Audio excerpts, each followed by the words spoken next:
Ya karena di mural atau di jalan itu kayak ya karyamu bisa berumur 2 jam atau bisa berumur puluhan tahun gitu.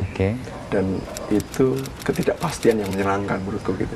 Sih ketidakpastian yang menyenangkan ya. Apa ya? Ketika kamu tahu ini semuanya pasti gitu kan. Jadi sedikit, nggak seru. Iya ya, maksudnya jadi berkurang menyenangkannya gitu ketika sudah tahu semuanya gitu.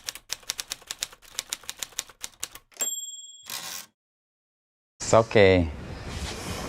Sudah Mbak Itun? Sudah, aman. Jadi orang tua nih Mas ya?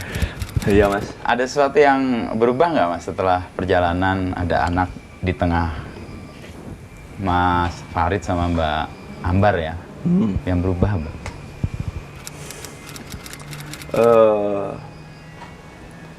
Perasaan bahwa kita itu tidak sendiri itu memang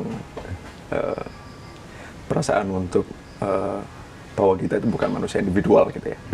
Bahwa iya sebelumnya dalam hidup itu kita selalu bertemu dengan banyak orang, berinteraksi, berkomitmen dengan orang lain itu terjadi ya. Tapi semenjak ada anak itu karena mereka bagian dari diri kita, tapi menjadi orang lain di depan kita tuh hadir gitu ya. Di satu sisi ini satu, tapi di sisi lain ini dua gitu. Lain, jadi kayak ya bahwa kita nggak bisa hidup individual itu jelas banget ketika muncul anak gitu. Dan itu merubah banget banyak hal gitu ya. Termasuk dalam karya-karya atau dalam berkesenian? Iya. Teman-teman saya, misalnya di band atau teman-teman di Rupa gitu, agak ngapalin, agak menghafal pola saya bekerja. Itu biasanya saya, entah itu namanya apa ya, tapi saya suffering for art gitu. Jadi kadang-kadang harus punya kesakitan tertentu gitu, baru menghasilkan sesuatu. Nah di masa punya anak itu beritanya hanya kebahagiaan saja kan gitu. Terus awal-awal punya anak, salah satu statement dari partner saya kerja di band, Robi Setiawan, gitaris saya bilang, waduh ini Farid bahagia banget nih, lagunya jelek nanti pasti gitu. Karena dia biasanya nggak gitu. Ya karya-karya besar biasanya muncul dari penderitaan kan, atau dari kesulitan, dari kesusahan itu. Ini bahagia. Sayangnya saya begitu gitu. Bukan kemudian saya menyengajakan begitu, tapi ternyata memang dari perjalanannya memang begitu. Saya biasanya membicarakan hal-hal yang membuat saya merasa terganggu atau resah amat sangat gitu. Terus kemudian muncul kegelisahan itu dalam karya.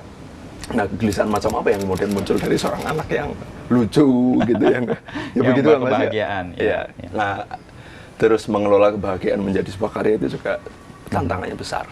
Siasatnya gimana Mas? Menemukan hal baru pasti. Saya sempat istilahnya Mas, kayak kalau ada writer's block, ada painting block gitu ya, agak susah untuk memulai kembali waktu itu. Menulis lirik, waktu itu kan prosesnya setelah punya anak kami memproses album baru Festivalis, susah banget gitu. Aduh mau nulis apa ya gitu. Ya akhirnya harus merenung kembali dulu gitu. Ini apa sih sebenarnya? Tanggung jawab macam apa sih yang ada dalam sebuah anak dan keluarga? Terus ketakutan macam apa yang muncul yang dihadirkan oleh anak dan keluarga gitu. Luar biasa ternyata. Akhirnya gitu. Ketemu juga kegelisahan-kegelisahan. Ketemu juga sesederhana ini gitu. Bagaimana jika mereka tiba-tiba nggak ada hari ini gitu. Kita nggak pernah tahu hidup seperti apa. Terus hari ini saya bahagia, bisa jadi besok tiba-tiba terjadi sesuatu yang berdampak pada keluarga kami dan bisa jadi sesuatu yang berat gitu. Dan hanya dengan membayangkan saja itu kegelapan yang luar biasa yang bahkan lebih pekat daripada kegelapan-kegelapan yang waktu itu mendorong saya untuk membuat karya. Dalam keluarga Mas Farid mendidik anak atau berkeluarga seperti apa ya? Kayak seniman itu kan sering membayangkan bagaimana mereka deal ya, makanya begadang aja sampai jam bukan dini hari, jam 6 bahkan. Lalu membagi waktunya atau setidaknya bagaimana parenting dalam konteks seniman berkaca dari Mas Farid. Hari ini kan bawa Itun ke sini ya, itu bagian dari itu atau gimana? Kami ini anak pertama dan juga istri satu-satunya gitu ya. Jadi saya belum pernah punya pengalaman mendidik anak gitu. Ini pertama kali. Ya. Jadi apapun yang kami lakukan sebenarnya dari konsep Mas gitu. Walaupun banyak rujukan ya. Bahwa melihat Mas Inu bagaimana merawat keluarga. Juga mungkin contoh-contoh yang lain, contoh-contoh spesifik itu bagaimana seniman lain atau perupa lain itu kemudian merawat keluarganya atau konteks yang benar parenting gitu. Ya, tapi akhirnya harus mencoba mencari cara-cara yang lebih dekat dengan keseharian kami gitu. Misalnya saya terbiasa kerja malam, lalu dengan begitu saya tidak bisa bangun pagi. Dengan begitu anak juga akhirnya ngikut, tidurnya jadi malam banget gitu. Terus bangunnya jadi agak siang. Nah, bagaimana kemudian mengelola hal itu gitu. Pernah suatu kali kami sempat, karena agak risau gitu karena Tun Jawa itu tidurnya nggak pernah kasih gitu. Selalu larut gitu. Kami pikir kalau ini berlarut-larut nanti mungkin akan berefek ke kesehatan segala macam gitu kan. Nah, kami bawa ke dokter spesialis anak. Ke sana memastikan, oh ini sehat, aman gitu. Terus tapi tidurnya begini dok gitu. Jawaban dokternya, kami berharap jawaban dokternya juga jawaban yang valid dan medis gitu ya. Jawaban dokternya, bapak ibunya tidurnya jam berapa? Oh jadi berkaca pada mereka juga begitu juga gitu. Yang larut sih dok gitu. Kenapa larut? Ya karena saya perupa, saya kerjanya lebih banyak menggunakan waktu malam gitu. Nah, ya kemudian nyari strategi untuk mendidik anak dengan situasi yang seperti ini, dengan profesi saya, dengan keseharian saya gitu. Termasuk hari ini di kantor, saya anak ngikut supaya ibunya bisa melakukan kerja aktivisme di rumah Mas. Cuci baju, ngepel, aktivisme ya? Bagi kami itu kodenya aktivisme. Bayangan saya itu mau ikut apa gitu sama perempuan-perempuan yang pakai syal gitu. Oh enggak, itu aktivisme yang realis ya. Iya, itu kami sepakat kata kuncinya buat kami aktivisme. Bu, itu ikut bapak aja, biar ibu aktivisme kan hari ini. Iya gitu. Keren banget kalau dibuat di tweet atau di apa. Sementara ibu aktivisme, bapak ngomong anak. Wah itu keren banget kan orang. Gitu, bayangannya padahal asa-asa mbak-mbak. Soal ini Mas, berkreasi dan memilih malam dan di situasi yang orang biasanya tidur. Mas Farid sendiri menemukan itu karena apa? Apakah heningnya? Tadi kan Mas sebut ada perlu waktu hening untuk menemukan sesuatu. Atau karena kebiasaan aja, biasa kerja malam ya malam aja. Mungkin satu itu dulu ya, terbawa kebiasaan, tapi semakin kesini sebenarnya waktu terbaik untuk mungkin begini, ketika berkarya kan sebenarnya saya keseharian kemudian menyerap banyak data gitu ya, menyerap banyak informasi, apa yang saya temui, pembicaraan apa hari ini, apa yang kemudian mengganggu saya, apa yang muncul di media dan kemudian menarik perhatian saya itu kan selama mulai dari bangun tidur sampai hampir tidur lagi gitu, selalu seperti itu.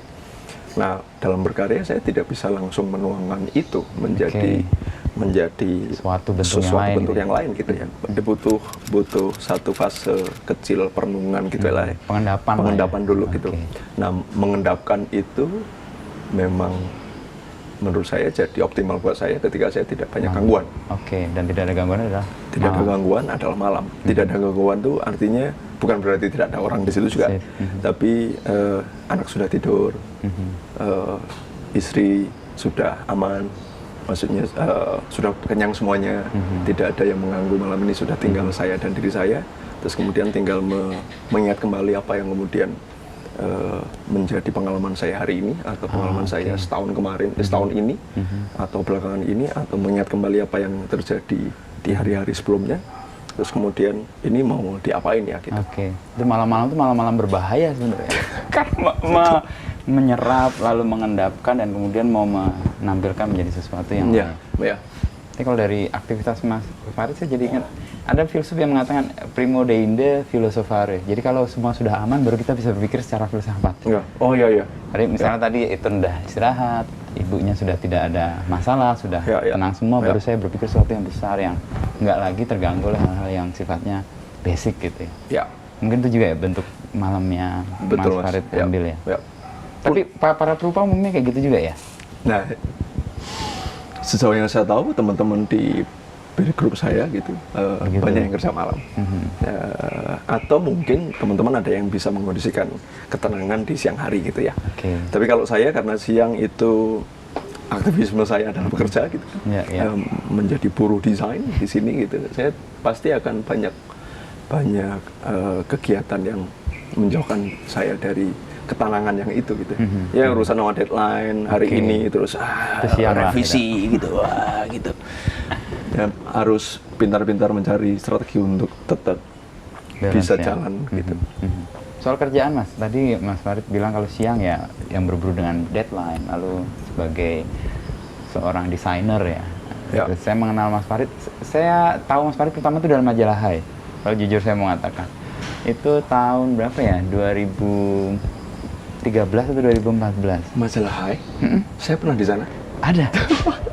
Pernah ada tulisan satu halaman itu khusus tentang Mas Farid. Jadi cerita tentang desain dari 3 warna, merah, hitam, dan putih. Saya lalu baca itu, saya waktu itu jadi kepala des muda. Saya lagi cari, ya siapa sih anak-anak muda yang menjadi membawa pengaruh buat generasi sekarang. Karena saya terlepas dari generasi sudah agak jauh ya.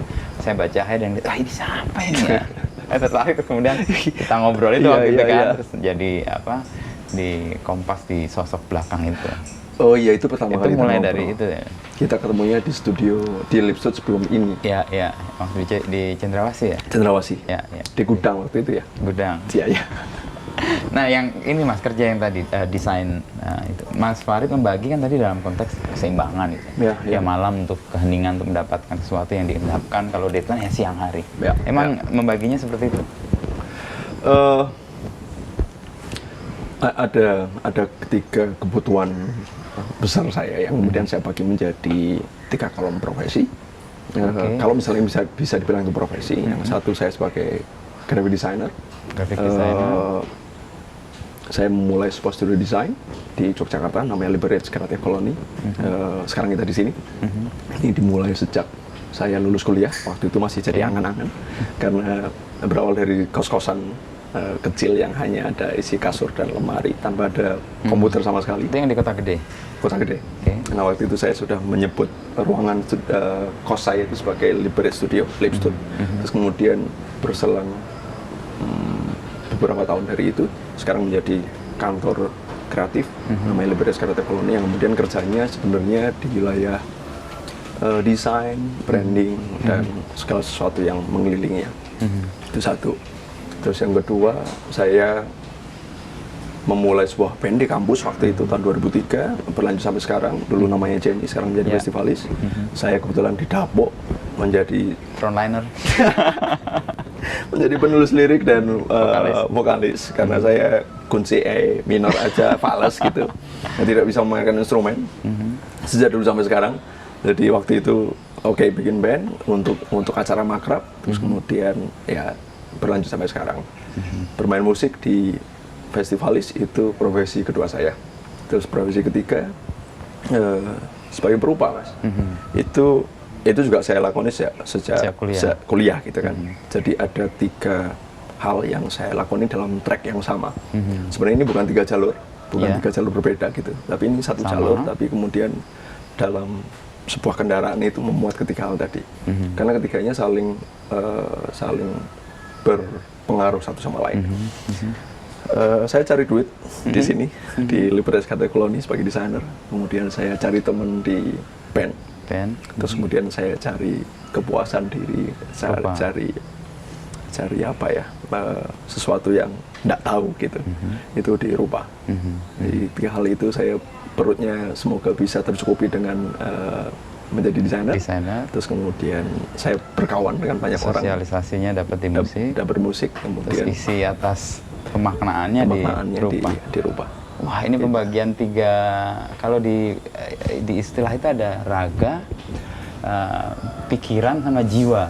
Nah, mungkin itu juga kali ya membuat. Ya, pokoknya dulu saya ditanyain ketika harus memilih salah 2 atau salah 1 itu bisa. Yang mana gitu. Pasti itu satu kesatuan, Mas. Bisa, Mas, tapi resikonya jadi nggak menarik gitu. Maksudnya kemudian jadi saya harus menempatkan apa ya, cari duitnya di rupa yang mungkin akan mengganggu gitu ya. Iya. terus cari temennya di iya. di grafis, jadi nggak kerja secara profesional. Minum dulu. Wah, mantap, ini lengkeng sama Lengkeng sama kacang.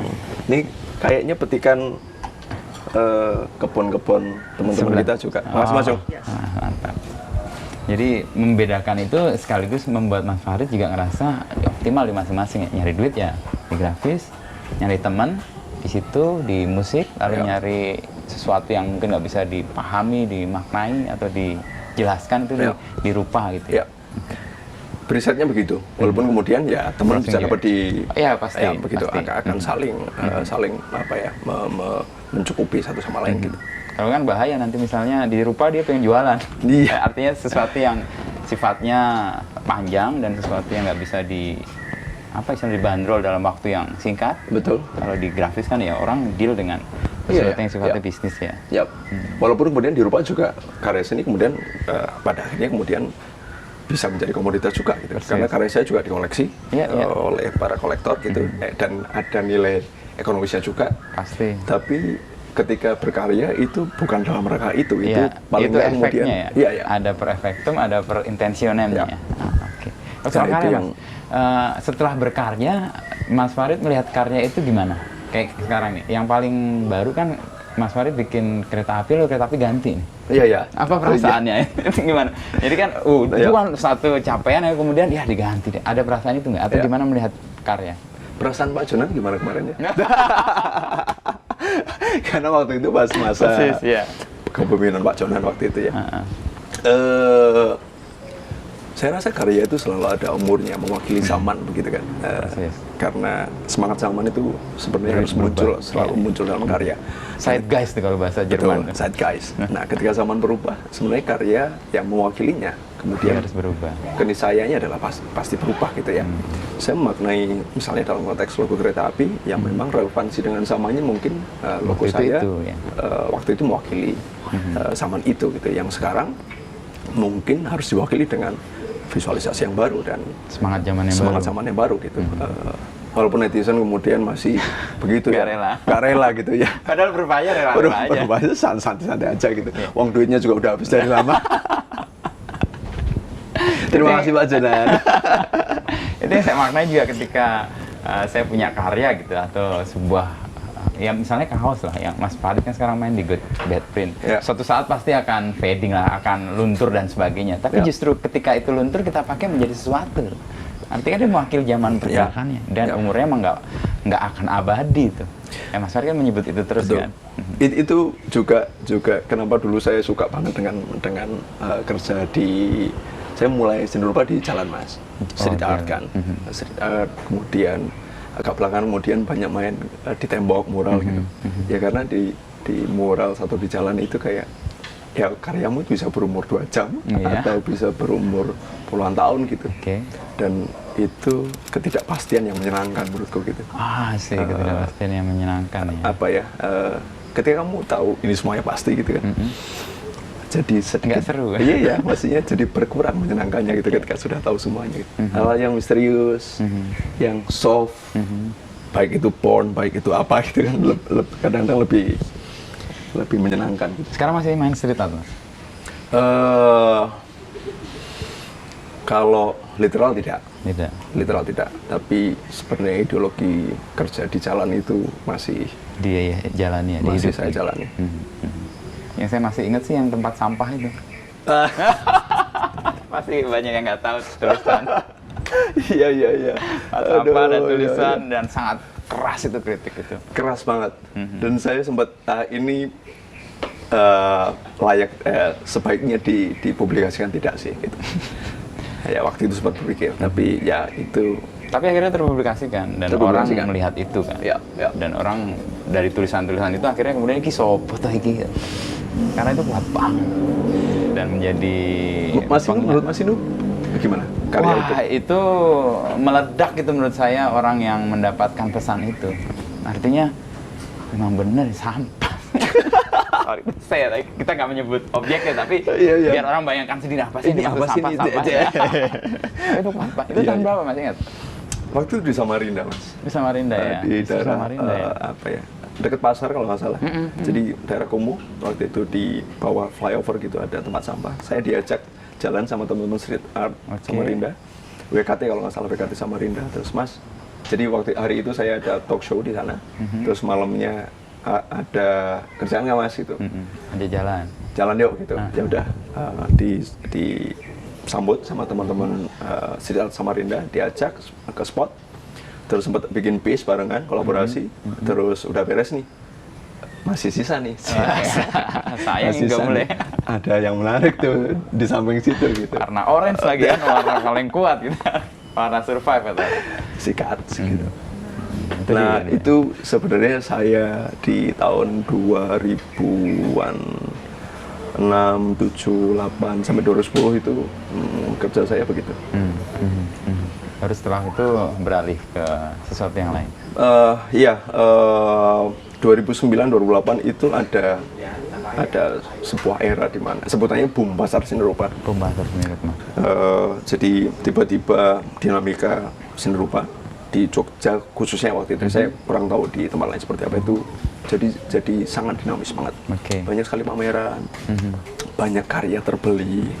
Waktu itu saya muda dan kemudian akhirnya mau tidak mau menoleh pada gegap gempita itu gitu. Terus kemudian masuk ke ruang-ruang galeri, terus kemudian mendapatkan pengalaman baru, terus ya akhirnya memulai fase barunya di situ gitu, seni rupa dalam galeri.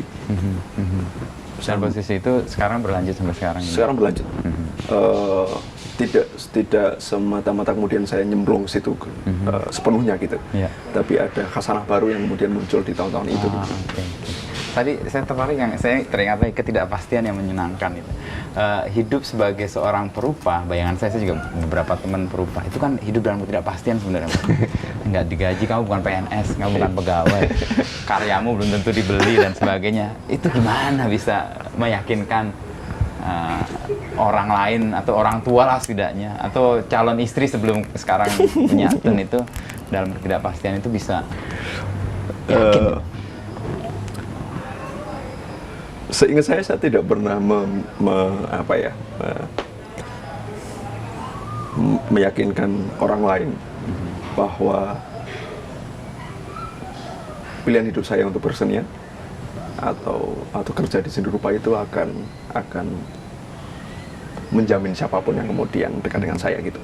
Tapi bahwa saya selalu memastikan pada diri saya bahwa kerja seni rupa ini kemudian membuat saya fulfill gitu, terpenuhi gitu ya. Itu yang selalu saya pastikan terus setiap saat gitu ya. Apakah ini memang benar-benar kerja yang saya mau gitu? Apakah ini memang hal yang memang ingin saya lakoni gitu? Itu yang selalu saya yakinkan buat diri saya sendiri gitu. Tapi apakah kemudian orang lain harus yakin dengan pilihan saya tidak memaksa. Termasuk dengan teman-teman yang kemudian sekarang bergabung di studio, termasuk dengan istri yang kemudian sekarang menambahkan harapan pada keluarga kami berpuluh tahun ke depan mungkin ya, amin gitu. Saya tidak pernah cerita bahwa ini loh saya kayak mungkin cerita-cerita romantis ini tenang saja nanti akan jadi sesuatu. Tapi keyakinannya tumbuh karena ya Mas Farid ya tadi fulfill gitu. Penuh dengan apa yang dilakukan atau totalitas di dalam bekerja atau menghasilkan karya sehingga itu membuat orang lain ini sungguh-sungguh nih, gigih nih di sini. Iya, karena mungkin hal yang terakhir itu tadi yang fulfillment gitu, itu kan hadirnya mungkin belakangan gitu. Muda perkara eksistensi gitu, maksudnya pengen dikenali orang lain. Terus kemudian makin menua dikit ada kebutuhan perut gitu yang mendesak gitu ya.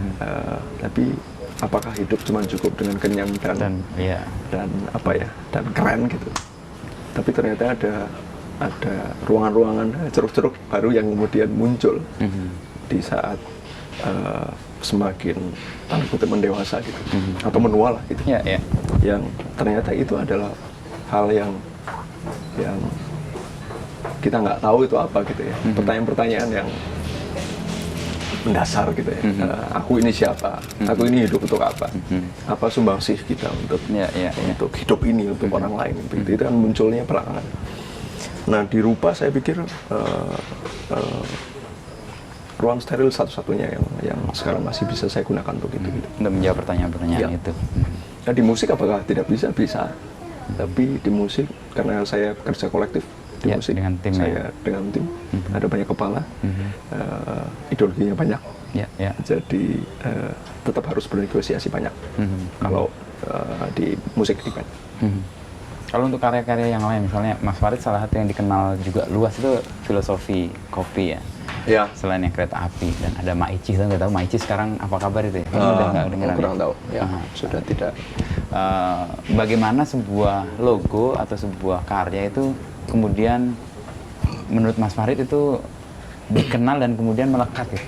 Saya nggak tahu. Mas Farid itu saya susah mendefinisikan ya, tetapi setiap ada karya saya tahu ini Farid. Tapi saya nggak tahu ini definisinya apa gitu. Kayak logo kopi itu saya langsung tahu ini Farid nih. Iya. Padahal nggak ada identitas yang menurut saya dimunculkan dan diharuskan ada di situ. Iya. Bahkan tidak boleh sebenarnya kalau pada desain kan sebenarnya tidak boleh ada persona desainernya kan di situ, karena tidak mewakili kekaryaan pribadinya gitu, tapi mewakili sebuah brand, terlebih lagi kemudian mewakili usersnya, mewakili publik pemakai si brand ini gitu. Nah tapi mungkin kalau pertanyaannya apakah sih yang membuat ciri khas itu mungkin muncul gitu? Karena saya selalu pakem, selalu memegang pakem sebuah logo, yaitu ini saya mendesain bukan buat pak bos milik brandnya, atau bahkan untuk brandnya pun tidak. Saya membuat untuk audiens gitu. Jadi ketika kembali ke ini logo buat siapa sih? Ini buat audiens gitu. Itu pola kerja yang selalu saya pegang. Apakah berhasil semuanya? Tidak gitu. Ada beberapa yang kemudian saya pikir ini berhasil, termasuk logo kereta api itu menurut saya berhasil, kereta api yang kemarin. Terus kemudian filosofi kopi itu menurut saya juga cukup berhasil. Dan kenapa dua logo itu kemudian yang lumayan bertahan lama gitu, karena ternyata mungkin juga bisa mewakili publik, audiens yang menggunakan brand itu ya. Ada logo lain Mas yang Mas Farid rasa menurut Mas Farid oke, tapi nggak sukses tuh di pasaran atau di audiensnya si pemilik logo itu? Sudah lupa Mas. Sudah lupa? Iya. Cukup banyak saya membuat logo. Cukup banyak. Tapi banyak sih kejadian yang begitu gitu. Yang ya akhirnya tentang konsistensi pemakaian logonya, atau bagaimana si perusahaannya atau brandnya kemudian merawat dan menghidupi logo itu gitu. Di bagian ini Mas Farid bekerja sama dengan di tim itu berapa banyak? Di Liberate Gallery Colony itu ada 13 orang. 13. Tapi kemudian di divisi yang desain dan branding itu kami 1, 2, 3, 4, 5 yang fokus di situ. Sisanya kemudian di unit-unit yang terkait gitu. Mas Farid kalau membatasi diri di media sosial itu saya mengenal itu, setiap mau muncul ada cheers. Itu kan sebuah kegembiraan, kenapa kok itu harus dibatasi? Iya. Saya awalnya karena memang merasa senang banget main sosmed sejak di Twitter waktu itu, sangat aktif lah di Twitter gitu. Aktivisme Twitter. Iya, itu merujuk ke ini yang lain, aktivisme Twitter tuh. Sampai ada perasaan kalau senang terus, keinginan untuk bersenang-senang kemudian tercukupi terus, itu kan jadi rasanya jadi kenikmatannya jadi berkurang gitu. Terus ya merasa harus mulai dikelola di waktu itu. Waktu itu saya kemudian main Twitter akhirnya cuma Sabtu Minggu. Sabtu dini hari jam 00.01 itu saya udah mantap dulu. Menunggu juga buka puasa gitu kan. Terus kemudian nanti di Minggu malam 00 itu sudah selesai lagi. Jadi saya Senin sampai Jumat kemudian off, pura-pura off. Kadang-kadang masih colongan juga. Lihat-lihat, scroll gitu. Nah sekarang di Instagram pun begitu. Saya pas Instagram ada, wah ini happy banget nih ada platform sosmed yang baru, visual lagi gitu kan. Cocok banget nih, posting. Terus akhirnya jadi nggak ada maknanya juga gitu. Terus saya mulai batasi. Nah efeknya buat saya akhirnya jadi tidak semua hal yang saya alami kemudian harus dibagikan. Oke. Karena siapa sih yang butuh berita dari saya sebenarnya gitu ya. Tapi kalau saya pun pengen membagikan, saya memilih hal-hal yang kemudian saya pikir ini mungkin Medium lain. manfaat buat saya, manfaat buat orang lain. Nah sekarang saya menjalannya seperti itu. Dan hanya Sabtu Minggu sampai sekarang. Sabtu Kalau Minggu sampai colongan-colongan itu menyikapinya gimana? Kan masih ada godaan tuh. Misalnya main Instagram gitu. Emang ini off tapi tiba-tiba kebablasan ini. Karena Biasanya menyenangkan. urusannya kerjaan mas. Oke. Karena ada beberapa brand yang juga dikelola dengan sosial media gitu. Ya tetap harus ngakses akhirnya. Tapi kemudian kerangkanya Harus jelas. ini dalam rangka kerja nih. kerja nih gitu. Bukan Cari misalnya kesenangan. beberapa referensi juga. Bahkan kemudian aku lagi mau lihat isu ini nih gitu. Dalam rangka kerja gitu. Terus lihat dong di Instagram ada apa gitu. Tapi supaya tidak sampai ke keserangan yang berlebih yang sampai lupa gitu. Iya, iya. Makanya saya happy banget waktu itu Instagram ngasih fitur berapa lama kamu sudah main Instagram itu kan ada notifikasinya itu. Nah kalau Mas Farid, pandemi ini kan banyak ketidakpastian ya Mas. Mas Farid deal dengan itu gimana? Sampai kemudian menemukan ya udah ini tak jalani. Tadi nggak dapat supaya momentumnya nggak hilang.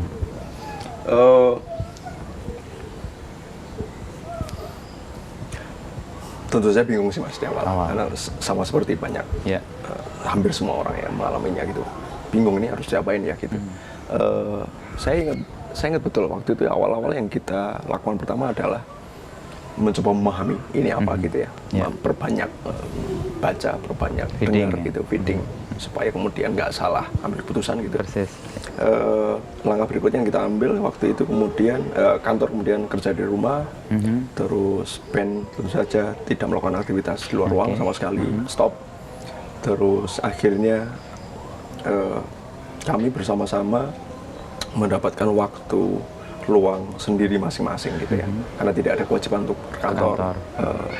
Nah, ketika sendiri itu dengan face yang sebelumnya ya gitu rapat, padat gitu, tiba-tiba Jadi longgar. longgar Iya. banget, kan ada harus ngapain ya gitu. Ada slot yang nggak kecukupan gitu. Biasanya rapat kemudian longgar, biasanya berpikir terus, kemudian Ini sekarang di-loss. loss gitu. Dinikmati awalnya, sama seperti halnya libur gitu ya, Iya, wah, iya. santai. Ya, tapi kesantaian suwi-suwi, yuk meh ngopo ya, mau ngapain gitu. Nah waktu itu mendapatkan momen perenungan yang panjang kan, ini apa sih sebenarnya gitu. Nah sama seperti yang saya bicarakan tadi, ketika sampai ke wilayah perenungan tadi, akhirnya banyak hal yang kemudian Masuk.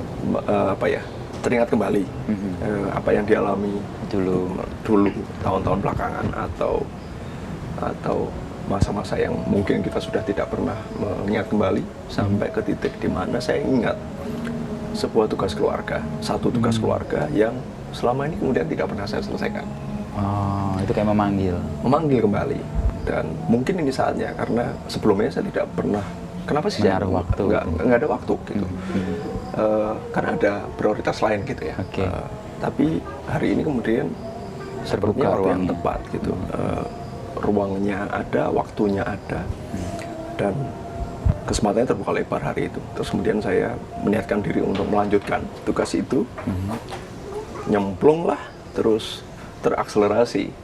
Jadi selama pandemi itu saya mulai nyemplung lagi dalam tugas keluarga ini di bulan, pokoknya 1 bulan sebelum Idul Adha waktu itu. Oke. Selama sebulan itu kemudian mendedikasikan diri pada tugas itu, terus sampai kemudian bisa memenuhi tugas itu dalam waktu 1,5 bulan, 2 Oke. bulan selesai, dan ternyata itu ketidakpastian yang menyenangkan itu terjadi di situ gitu, yang selama ini tidak pasti, terus kemudian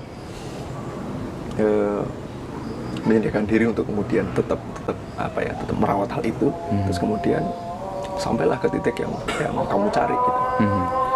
Jadi ceritanya supaya ini tidak berpanjang-panjang, terterka gitu. Tahun 2009 saya ditugasi oleh bapak saya untuk mencari kuburan simbah saya, karena kami punya kuburannya tapi tidak ada isinya. Terus pertanyaannya Mbak Sirin namanya. Terus Mbak Sirin itu di mana gitu. Nah, saya mencari sejak 2009, tidak dapat apa-apa. Oke. Karena mencari terus ada deadline kerjaan, mencari terus Lupa lagi. main band gitu-gitu, lupa. Tapi kemudian karena intens di masa pandemi kemarin, hari ini masa pandemi, di bulan apa saya agak lupa. Terus akhirnya saya bisa menemukan letak kuburnya. Sebenarnya bukan kuburan, tapi di mana dia posisi terakhir beliau masih hidup gitu ya. Oke. Terus saya kemudian merasakan ada hal besar yang kemudian melengkapi diri saya gitu, bahwa ternyata selama ini salah satu pencarian terbesar dalam hidup gitu, terkait dengan identitas. Siapakah saya gitu? Siapakah saya itu kemudian kan salah satu jawabannya kemudian bisa dirujuk dari kamu siapa, bapakmu siapa, kakekmu siapa gitu. Nah, kakekku siapa itu kemudian terjawab sejak itu, ketika saya bisa menemukan titik itu. Terus kemudian banyak hal yang terbuka, banyak pembicaraan baru yang mulai muncul dalam keluarga, karena ini tidak pernah dibicarakan. Terus banyak data baru yang kemudian saya dapatkan, dan data-data itu, cerita-cerita itu kemudian menjadi cerita yang menjahit banyak hal yang kemudian saya selama ini telah lakoni ternyata gitu. Kenapa di musik kemudian begitu? Kenapa kemudian ada simbol kesetaraan dalam band saya? Kenapa kemudian saya seni rupa saya kemudian dekat dengan menulis teks gitu. Itu banyak terjawab hanya dengan temuan itu gitu. Kalau mengkoneksikan ya, kayak perca-perca yang kemudian tersambung. Jadi hari ini saya mungkin jadi Faris Tevi yang lebih tersambung satu sama lain gitu. Ketika itu kenapa namanya juga dipakai sekarang? Iya. Sirin. Saya memakai nama ini sejak awal tahun kemarin. Nama saya Faris Tevi Asta. Faris Tevi itu nama pemberian Bapak Ibu, Asta itu nama Bapak saya. Terus saya minta izin untuk saya mau menanggalkan nama Bapak dulu, saya mau memakai nama Simbah. Saya sekarang namanya Sirin Faris Tevi. Itu bagian identitas yang tertemukan. Itu bagian yang melengkapi pertanyaan siapa saya. Betul. Ya. Saya nggak punya data, Mas, tentang Simbah saya, karena nggak ada dokumen sama sekali. Pasti, tidak ada foto tersisa. Karena kejahatan mana ada yang mendokumentasikan? Iya. Dokumen saya ditangkap dia penjahatnya. Tapi nggak apa-apa ngomong dia penjahat. Beling kok emang. Beling kok emang. Tapi dalam konteks itu yang Mas Farid pakai 65 itu juga. Yap. Yap. Memori atas itu ya. Simbah saya hilang di tahun 65. Yap. Karena alasan politik atau alasan yang belum ketemukan juga? Tentu saja karena alasan politik. Waktu itu yang berbeda politik emang jadi soal ya. Iya. Saya pun sebenarnya belum secara keseluruhan kemudian bisa membaca ini gitu ya. Karena tentu saja narasi tahun itu adalah narasi tunggal, narasi pemenang, narasi rezim lah taruhlah. Tentu sementara saya bergerak dengan narasi kecil, narasi keluarga. Saya mencarinya bukan dalam rangka mencari ideologi politik atau kemudian mencari pembenaran atas, tapi lebih ke panggilan keluarga. Pertanyaan, kalau mau nyekar mau kemana gitu. Itu pertanyaan paling eksistensial lah untuk betul, aktivitas gitu. itu. Dan itu penting buat keluarga saya, Mas. Nah, kemudian itu menjadi sangat menarik hari ini karena pelan-pelan kemudian ada pembicaraan tentang kakek, pembicaraan tentang situasi hari itu. Yang tadinya benar-benar jangan dibicarakan. Karena akan jadi luka, jadi bahkan tidak boleh dibicarakan. Kalau Mas Farid lihat masa lalu gimana? Untuk banyak orang kan itu sangat traumatis dan bisa membebani perjalanan hidup. Lalu Mas Farid kan kayak mengulik lagi masa lalu. Nah, melihat masa lalu tuh bagaimana? Apakah untuk nostalgia atau membangkitkan trauma lagi atau malah sebaliknya? Saya pernah dengar ini dari teman, saya lupa siapa, atau itu pembicaraan tongkrongan gitu yang kemudian saya rekam dan saya rasa cocok dengan bagaimana saya melihat masa lalu. Ketika masa depan itu di depan dan masa lalu di belakang. Sebenarnya dalam konteks waktu kan kita linear kan, kita nggak bisa mundur gitu. Kita pasti akan maju terus gitu. Nah, saya dalam kalimat ini kemudian saya persis di situ. Saya berjalan ke depan, tapi melihat ke belakang, Mas. Saya jalan mundur. jalan mundur menuju ke depan. Jalan mundur menuju ke depan. Ya. Jadi kalau misalnya depan itu adalah timur, saya sebenarnya berjalan mundur ke timur melihat barat.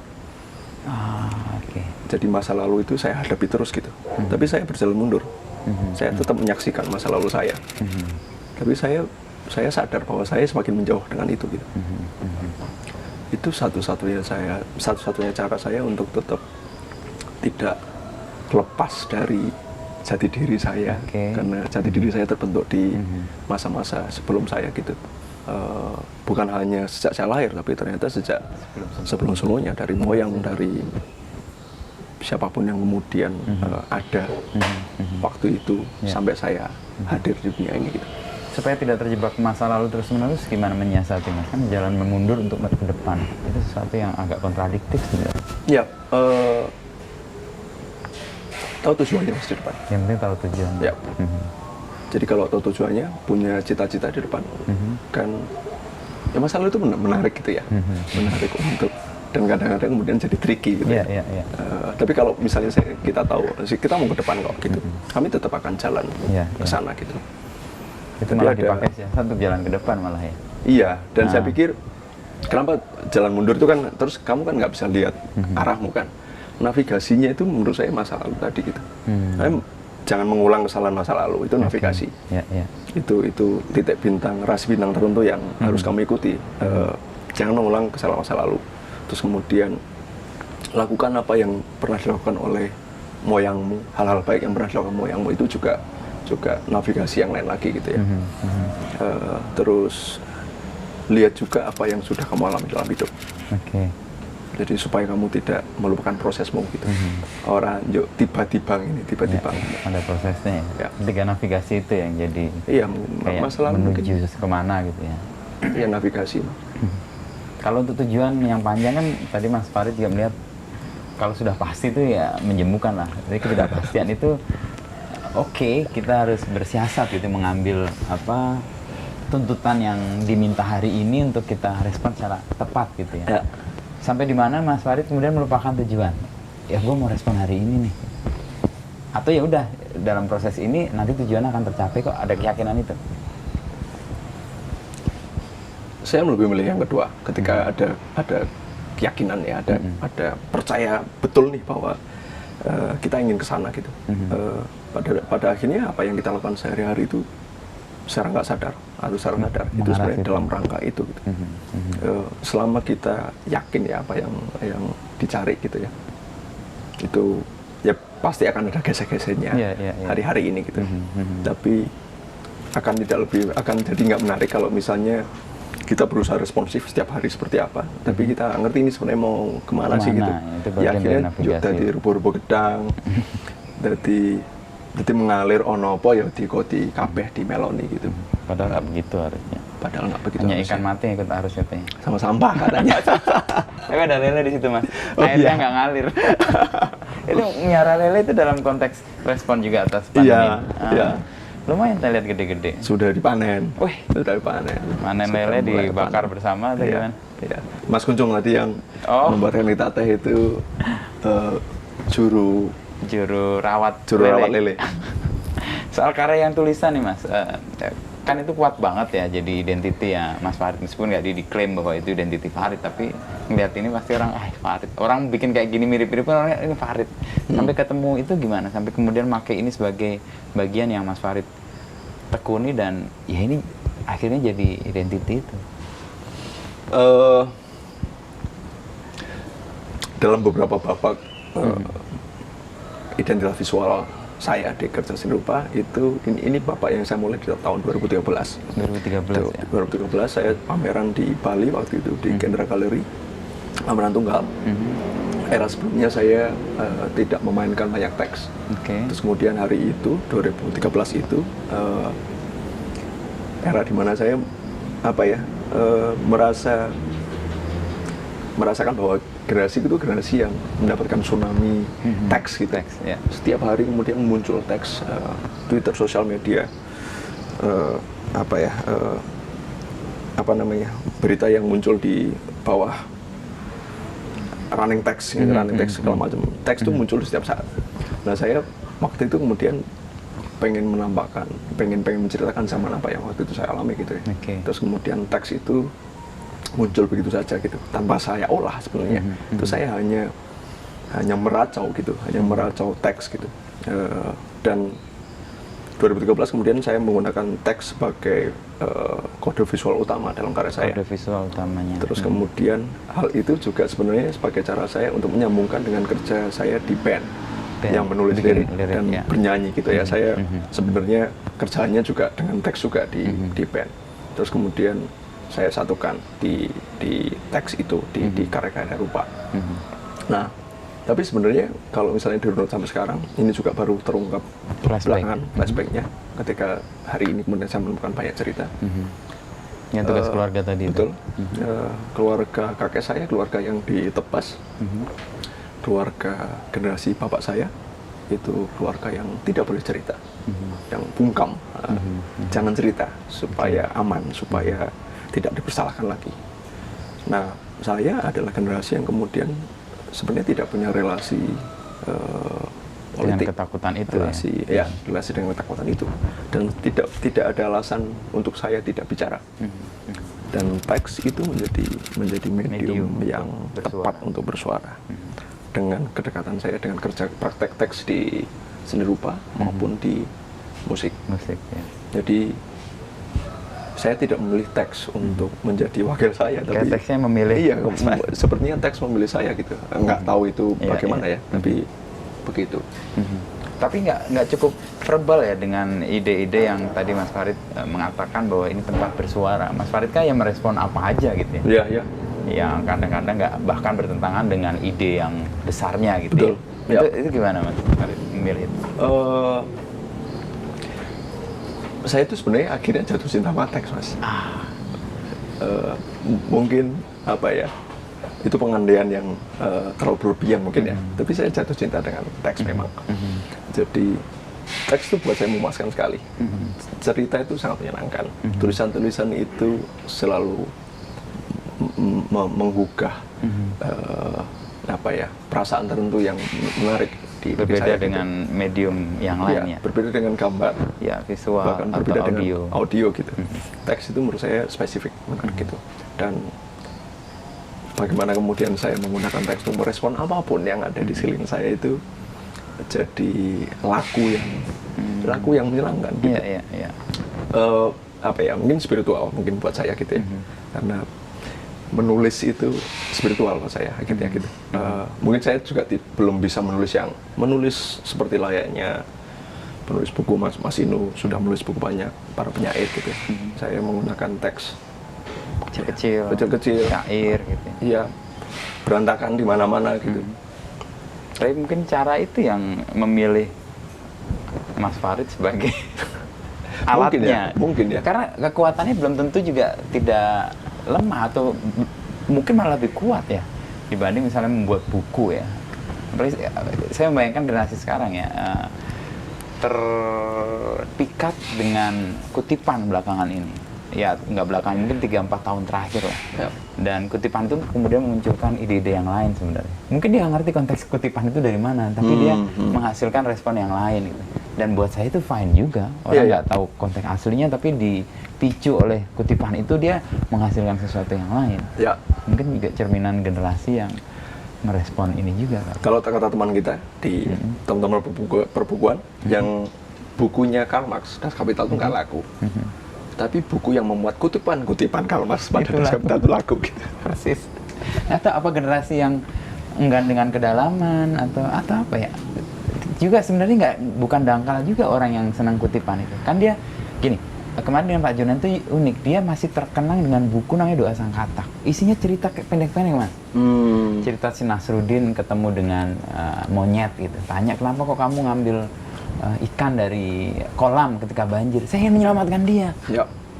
Tapi setelah itu dia sadar itu mematikan ikannya karena dikeluarkan dari air. Nah, cerita-cerita itu apa juga mungkin ini bagian dari kembali lagi ke orang merenung ya. Kalau saya lihat sekarang aktivitas kayak mindful, orang mencari waktu ini, makanya saya tadi terkesan dengan Mas Farid, malam apa karena pengen hening, mengendapkan tadi kan. mencerap apa yang ada, teks seharian dapat teks banyak banyak banget banget, gitu. ini mau diapain itu, akhirnya menjadi bagian dari itu. Mungkin itu Bisa jadi ya, mungkin generasi hari ini kurang apa sih Mas gitu. Maksudnya semuanya ada, mau cari apapun terpenuhi, Mudah, dan banyak sekali. Melep-melep gitu ya, sampai ke bibir, meluap-luap gitu, sampai tumpah-tumpah gitu. Jadi strategi kutipan atau potongan-potongan pendek itu mungkin jadi menarik untuk generasi ini gitu ya, yang bisa dengan segera menangkap sebuah konteks besar, walaupun harus dirangkum dan dimampatkan menjadi frasa, menjadi kutipan gitu. Dan tentu saja itu kan ada resikonya ya gitu. Artinya konteks besarnya mungkin akan hilang atau kemudian relasi dengan konteks-konteks yang lain kemudian juga akan lepas gitu ya. Tapi setidaknya kemudian bisa mengasup hal itu segera ditangkap atau gitu. malah bisa jadi diperkaya loh. Artinya ego orang-orang yang mengatakan bahwa itu dangkal karena dia ngerasa yang benar cuman yang ada di situ, tapi kalau dia berrelasi dengan sesuatu yang lain, bisa jadi dia menemukan kekayaan yang baru dari kutipan yang pada konteksnya mungkin itu, tapi di konteks sekarang lebih kuat gitu. Ya, saya memproduksi banyak kutipan yang maksudnya tiba-tiba gitu ya. Ya mungkin Mas Inu ini ya maksudnya memantau gitu ya. Biasanya saya munculnya dengan teks-teks pendek gitu ya. Yang ya kadang-kadang kacau, lebih banyak kacaunya daripada benernya gitu. Tapi saya banyak terlekat dalam arti terkoneksi ya dengan kutipan-kutipan yang Mas Farid pilih tadi. Yang mana Mas? Kesini belakang lihat yang kutipan yang hidup itu sederhana. Yang Joko Pinurbo, yang Mas Farid bikin, Iman, Imun dan sebagainya. Ini yang orang miskin dilarang mabuk, tadi saya baru lihat.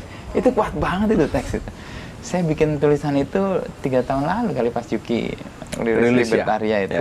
Saya udah terkesan dengan teks itu Mas. Saya tulisan sekarang menemukan bentuk yang baru. Mungkin konteksnya orang nggak dapet ya, tapi itu mewakili dan direspon orang sekarang jadi sesuatu yang lain. Makanya hidup lagi kan. Itu yang saya maksud. Generasi yang merasa bahwa ini generasi dangkal mungkin juga salah juga. Oh ini menemukan kebaruannya loh.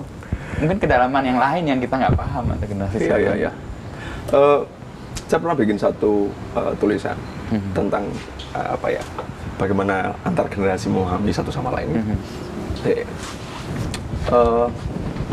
Yang tua selalu akan bilang yang muda itu bodoh. Yang muda selalu akan bilang yang tua itu kolot. Yang tidak berumur, yang tua dan yang muda itu mati. Yang kolot dan yang muda itu mati. Jadi sebenarnya kayak apa ya? Karena saya juga berada di posisi itu gitu kadang-kadang. Kategorisasi itu membuat itu menjemukan gitu ya. Sementara yang tidak menganggap tua dan muda itu menjadi sesuatu yang terlalu penting untuk dibicarakan. Kan hari ini saja gitu, sama seperti tadi kita sempat bicarakan tentang Mas Butet gitu ya. Ya sing biyen ya biyen, saiki meh ngopo gitu kan. Ya hari ini kamu mau menjadi tua atau menjadi muda gitu, atau mau menjadi tidak berumur. Dan bagaimana kemudian karyamu kemudian punya relevansi pada situasi hari ini, itu yang lebih penting menurut saya. Nah, ketika teks itu relevan hari ini, kutipan itu relevan hari ini, ya saya akan lakukan itu. Dan mungkin ini tidak akan relevan lagi nanti di 5 tahun ke depan, 10 tahun ke depan, dan saya harus menemukan bentuk yang lain untuk tetap bisa berkarya dan menyatakan diri gitu. Mas Farid menemukan sebuah karya menjadi relevan buat publiknya itu dengan cara apa? Engagement-nya tinggi, Mas. Wah, enggak. Itu Instagram banget itu. Kategori ini apa namanya itu marketing gitu. Iya. Saya tidak berusaha untuk mewakili orang lain gitu. Itu jadi tugas berat yang saya yakin saya tidak mampu di situ. Tapi versi yang paling mudah saya lakukan adalah saya mewakili apa yang saya rasakan. Kegelisahan yang saya rasakan gitu. Dan saya berasumsi minimal ada satu orang lain yang mungkin merasakan hal sama dengan saya, dan keterwakilan itu kemudian minimal kemudian terjadi di satu orang lain gitu. Dan ketika itu duplikasi. Maksudnya ternyata ada 1, ada 2, ada 3, ada ribuan orang yang sama. terlekat atau terkonek. Ya sudah gitu. Jadi alih-alih kemudian apa sih yang pengen dibicarakan orang-orang gitu, coba saya bicarakan dengan karya saya. Oke. Itu menjebak saya menjadi menjadi orang tua lagi gitu ya. Bukan orang tua, tapi menjebak saya menjadi cak karepku mutusi gitu ya, mutusi. Oh mesti mereka kayak gini, aku pengen membicarakan mereka. Saya lebih memilih untuk membicarakan diri saya sendiri di isu-isu yang kecil saya sendiri. Mewakili kegelisahan. Mewakili kegelisahan saya sendiri, tapi kemudian dibungkus dengan konteks yang mungkin lebih gede dikit gitu. Misalnya di album Hits Kids, Festivalis, itu album cinta mas, kehilangan seseorang gitu.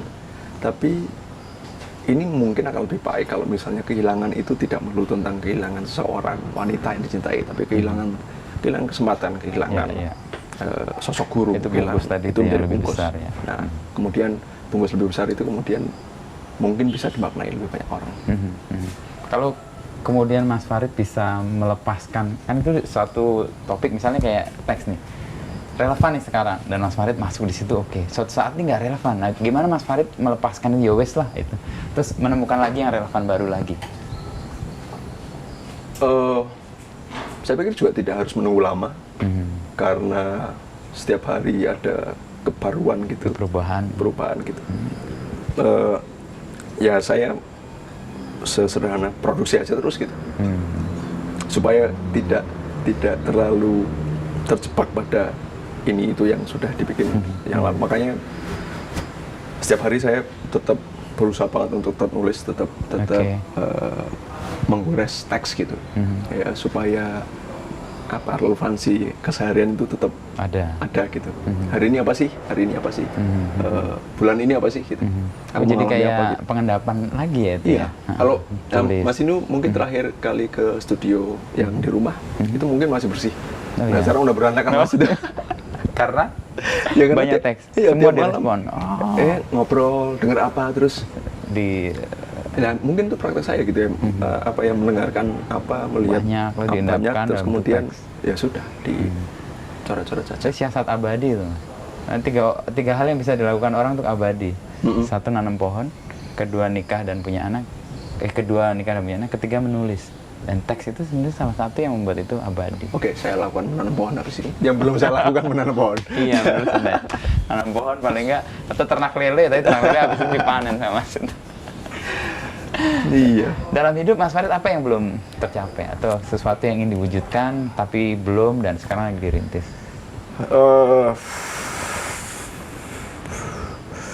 Ingin jadi guru, Mas. Guru? Dosen atau guru? Lebih spesifik? Apapun itu. Mengajar ya? Mengajar. Oke, saya lebih mengajar. Okay. Ya, walaupun hari ini tipis-tipis terjadi lah ya. Oke, ya, ada kegiatan. Ya, kegiatan webinar, talk show, bla bla, atau ada beberapa kali mentoring masalah misal personal branding atau desain gitu. Tapi buat saya mengabdikan diri sebagai guru, mengabdikan sisa hidup sebagai guru, pengajar itu masa tua yang saya impikan. Itu dari rintis untuk itu, Mas? Pelan-pelan, Mas. Pelan-pelan. Karena ada syarat-syarat yang nyebalin juga sih, jadi pengajar itu dosen misalnya harus punya ijazah A, ijazah B. Atau bikin sekolah sendiri. Bisa jadi. Kita menjadi guru kan artinya ada murid kan. Dan menjadi murid kan yang percaya dengan siapa yang akan mengajar kan. Ya. Bahwa negara mudah mensertifikasi terusan itu mengajar. Ya. Kenapa membayangkan itu, Mas? Ada kenikmatan tertentu atau kesukaan tertentu? Bukan juga sih sebenarnya. Saya berdebat dengan anak saya Tun Jawa umur 5 tahun, ngajari dia baca itu saya juga kadang-kadang hilang sabar gitu ya. Pasti. Gitu kan. Nggak hanya ngajarin baca, menyuapin aja kadang-kadang kita hilang sabar ya. Orang tua pasti karena yang belum pada nikah nggak tahu. Nggak tahu gitu. Nanti aja ya. Ngobrolnya masalah ini nanti aja gitu. Kualitas seorang guru itu mungkin tidak ada di saya gitu. Tapi yang membuat saya kepengen menjadi seperti itu karena kesadaran bahwa saya menjadi saya sekarang itu karena ada banyak guru yang ngajari saya. Saya itu murid banyak orang. Asik. Saya dalam sepanjang hidup saya, terutama kemudian ada salah satu etapa besar itu setelah ke Jogja masuk kampus seni, itu saya berguru dengan banyak sekali orang. Oke. Dan saya nggak bisa terima kasih ke mereka satu demi satu, Mas. Itu kayak moral obligation gitu Moral ya. obligation. Memberikan kembali apa yang sudah dapat dalam hidup itu dengan mengajar sebagai guru. Ya. Itu harus saya lakukan. Meskipun sekarang tipis-tipis sudah dijalankan. Maksudnya terus mungkin, toh misalnya saya ketemu guru saya waktu itu, terus mau bilang apa? Ya. Apakah cukup dengan terima kasih?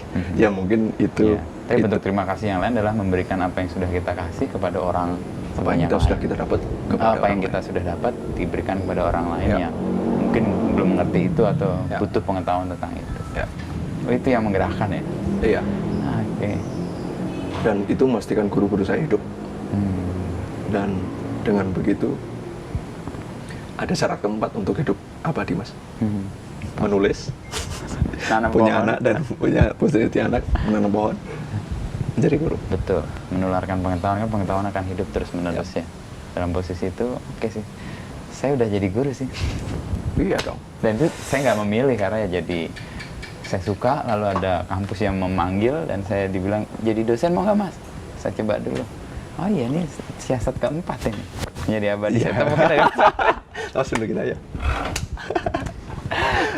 Saya ketambahan satu siasat. Kalau mimpi-mimpi Mas, tadi mimpi udah kecemasan.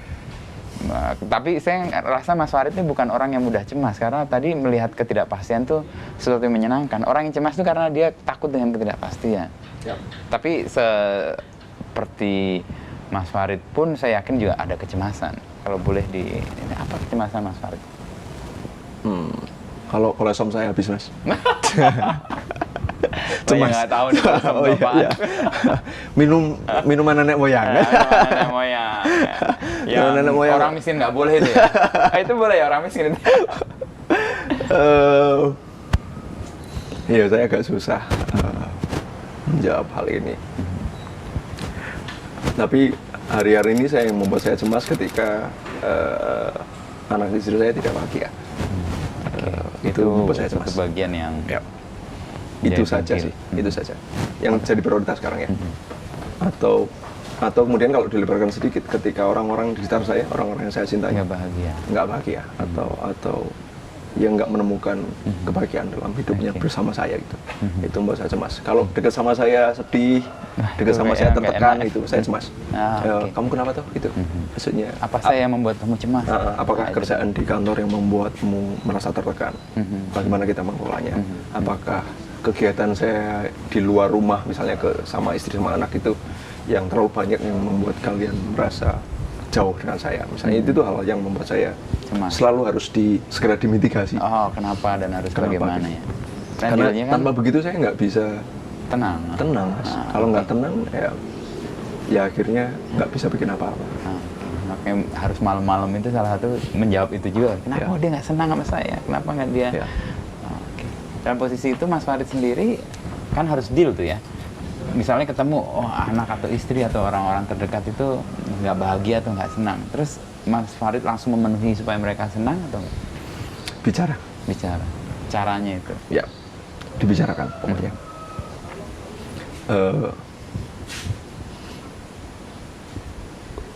Semua obrolan itu saya hidup dari obrolan itu. Belajar dari obrolan kan tadi kalau misalnya cerita tentang guru bukan berarti kemudian saya nyantrik kepada banyak orang, tapi saya happy berbicara berlama-lama karena saya dapat banyak dan saya pikir dengan bicara dengan semua orang termasuk dengan orang-orang itu akan menemukan persoalan dan apakah solusinya saya itu juga belum tentu juga tapi hanya dengan bicarakan kita bisa mengerti masalahnya apa supaya tidak menebak-nebak supaya nggak terlalu dikuasai oleh asumsi gitu. Supaya menjadi solusi juga ya atas persoalan itu ya. Dibicarakan saja solusinya belum tahu ya. Kita bicarakan lagi nanti. Nah itu mendeal dengan sesuatu yang mengganggu lalu kemudian diobrolin. Supaya nggak nebak. supaya nggak nebak. Ya. Karena kita nggak ada ahli nujum di sini. Iya. Ketidakpastian itu menyenangkan. Tapi pelan-pelan kemudian mencari tahu ketidakpastian ini tentang apa itu menenangkan juga. Dan ketika kita mendapatkan itu, paling nggak kita lebih bisa mempersiapkan ya, apa yang harus kita lakukan supaya cemasnya nggak terus-terus mengganggu sih. Tapi kalau ada kecemasan emang sebenarnya menarik juga sih, tadi kecemasan yang menyenangkan itu buat kita nggak settle atau nggak nyaman di satu titik gitu. Dan tetap bisa bergerak. Kalau tahun ini fokus di mana Mas? Di pandemi ini atau next?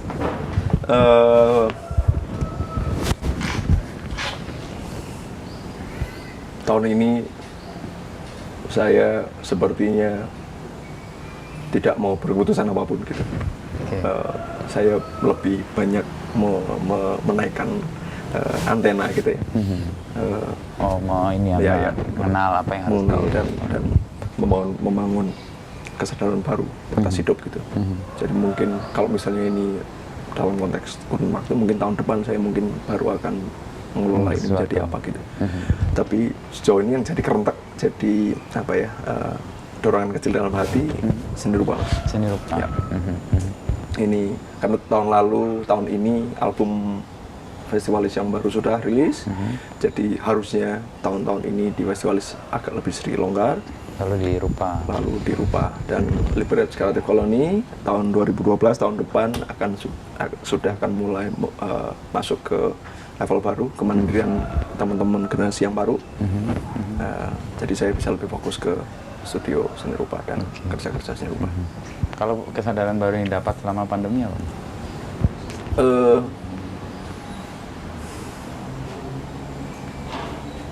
Kalau kita aware, kalau kita sadar penuh dengan diri kita, kita tidak berkekurangan sama sekali.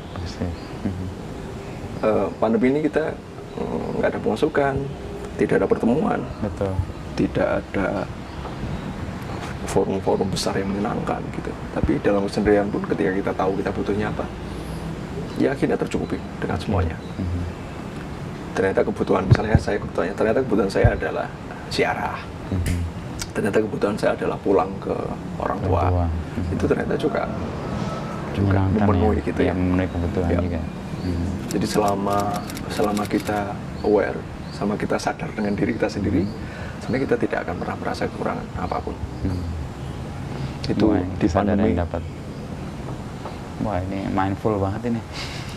Dalam konteks itu berkesadaran itu penting banget sih, dan pandemi memang membawa kita ke situ ya. Saya sendiri juga menyadari sih kebutuhan saya ternyata nggak banyak amat. Dan dengan apa yang terbatas itu malah menggembirakan loh kadang-kadang. Yang punya keterbatasan itu jadi merasa ya oke, kita deal dengan yang terbatas itu. Justru kalau berlebihan merasa kayak kurang terus itu ya. Terus ini buat apa sih semuanya? Kalau baru sedikit kan merasa ini buat ini udah cukup. Itu. Oke, itu aja sih Mas Farid. Obrolan kita cukup panjang dan mudah-mudahan memberikan manfaat buat penonton atau YouTuber lah. Hai guys. Gitu. Hai guys. Ini yang susah yang edit nanti. Iya. Biar aja tukang editnya ada 2 ini. Terima kasih Mas ini. Iya, saya terima kasih karena punya tadi satu kesadaran baru soal siasat abadi itu ternyata iya jadi guru. Satu. Sama soal yang terakhir itu tadi makanya saya lama nih. Bener ya. Ternyata kita nggak berkekurangan. Kalau kita sadar betul bahwa kebutuhan kita emang ya tadi Mas Farid menemukan bersiara, kembali ke keluarga itu kan kebutuhan yang basic banget itu. Siapa kita asal usulnya, lalu siapa kita terlekat dengan lingkungan terdekat, itu ternyata yang menghidupi kita, yang merasa kita cukup. Apapun kalau itu nggak ada kan kosong. Ya sama membagi fase tadi Mas Farid menemukan yang relevan itu menarik buat saya. Ya kita tidak berasumsi bahwa ini selalu relevan, tapi kita connect terus dengan apa yang terjadi. Itu kan bagian menemukan relevansinya. Ya kalau udah nggak relevan ya sudah lah, jangan tangisi atau jangan bikin lagi lah, relevan lagi. Kalau nggak relevan lagi ya sudah. Jangan lemah lah. Gitu.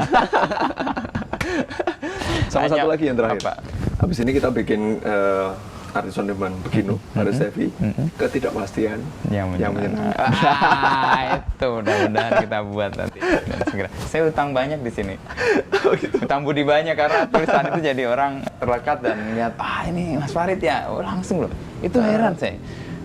Saya pakai baju, pakai apa itu orang nanya Farid ya. ditanyain dibayar berapa Om Farid?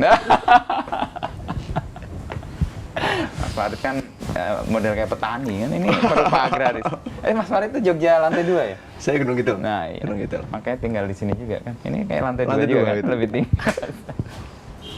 Ya, gitu Mas Farid. Terima kasih, Mas Sampai Inu. ketemu lain waktu dan senang sekali.